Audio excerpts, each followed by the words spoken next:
اور پھر ایک بار وہ مسئلہ دوہرا دوں، اگرچہ وہ اتنی مرتبہ یہاں آیا ہے، اتنی مرتبہ آیا کہ یہاں والے ذرا اکتا گئے ہوں گے، لیکن مسئلہ تو دوہرایا جاتا، اور وہ یہ کہ یاد رکھیے جس پر کوئی بھی واجب روزہ باقی خصوصاً قضا کا، وہ سنتی روزہ نہیں رکھ سکتا۔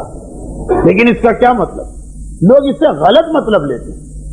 مثلا فرض کیجئے 27 رجب کے روزے کا بڑا ثواب ہے، بہت ثواب، 27 رجب کیا کہنا اس روزے۔ مسئلہ آ گیا جس سے کوئی قضا روزہ باقی، وہ اس دن کوئی سنت روزہ نہیں رکھ سکتا۔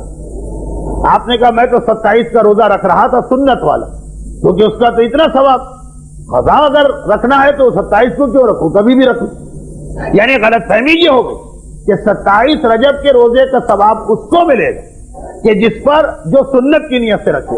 یہ کہاں روایت میں جو 27 رجب کو روزہ رکھے، چاہے آپ قضا والا رکھیں، چاہے آپ کفارے والا رکھیں، چاہے آپ کوئی واجب والا رکھیں، چاہے کوئی سنت والا رکھیں، یہ لوگوں نے اپنی طرف سے خود فرض کر لیا کہ اتنا ثواب جو 18 ذی الحجہ کا ہے، 15 شعبان کا ہے، 27 رجب کا، یہ سنتی روزے کا ہے۔ نہیں، سنتی نہیں، مجھے حدیث یاد، من ساما، معصوم نے فرمایا جس نے 27 کا روزہ رکھا۔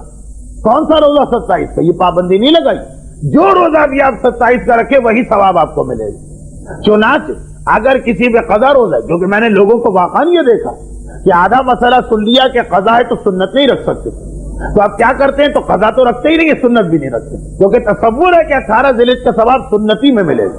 سنت لفظ نہیں، جو روزے کے عالم میں ہے 27 رجب، چاہے دنیا کا کوئی بھی روزہ وہ رکھ رہا ہو، اس کو وہ ثواب ملے گا، سوائے ایک روزے، اس پر بھی بحث ہے، کچھ علماء کہتے ہیں اس کو بھی ثواب ملے گا۔ جس نے پیسے لے کر کسی مرحوم کا روزہ رکھا، اس کے اوپر بحث ہے کہ بعض علماء کہتے ہیں جب پیسے لے لی تو ثواب کس بات، اور بعض کہتے ہیں کہ اگر اس کی نیت پھر بھی ثواب کی تو ثواب ملے گا۔ لیکن اگر پیسے لیے بغیر کسی مرحوم کا روزہ رکھا تب بھی پورا ثواب ملے گا۔ میری 2 ہفتے پہلے کی تقریر، بلکہ شاید پھر تو ثواب 70 گنا بڑھ جائے۔ تو یہ یاد رکھیے گا کہ اس مسئلے سے آپ دھوکہ نہ کھائیے کہ اگر سنتی روزہ ہے قضا نہیں رکھ سکتے تو آپ روزہ ہی رکھنا چھوڑ دیں۔ ارے پھر تو ایک سیکنڈ میں 2 مزے آپ کو مل رہے ہیں کہ ایک ثواب کا ثواب مل رہا ہے، دوسرا واجبات میں سے ایک روزہ کم ہوتا چلا جا رہا۔ اب جیسے عورتوں میں سے کون سی عورت ایسی ہے جس پہ یہ مسئلے کا اطلاق نہ ہوتا؟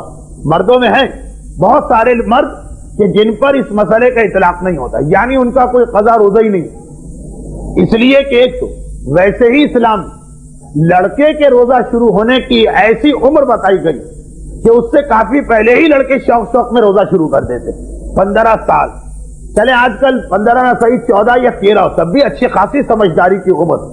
لڑکیوں کی ایک تو عمر اتنی کم ہے، 9 سال میں روزہ شروع کرا دے، اسے بھی 11-12 سال میں بہت شوق ہو جائے گا، لیکن 9 سال تو ایک تو اس وجہ سے کئی روزے قضا ہوتے ہیں۔ بہت کم لڑکیاں معاشرے میں آپ کو ملیں کہ جنہوں نے 9 سال سے ایسے روزے رکھے کہ ایک روزہ نہ چھوڑا نہ توڑا، اس لیے کہ کبھی خاندان کے دباؤ سے رکھا تو جاتا، لیکن اللہ نے پھر حمام کیوں بنائے، نل بھی ہے، پانی بھی سکتے۔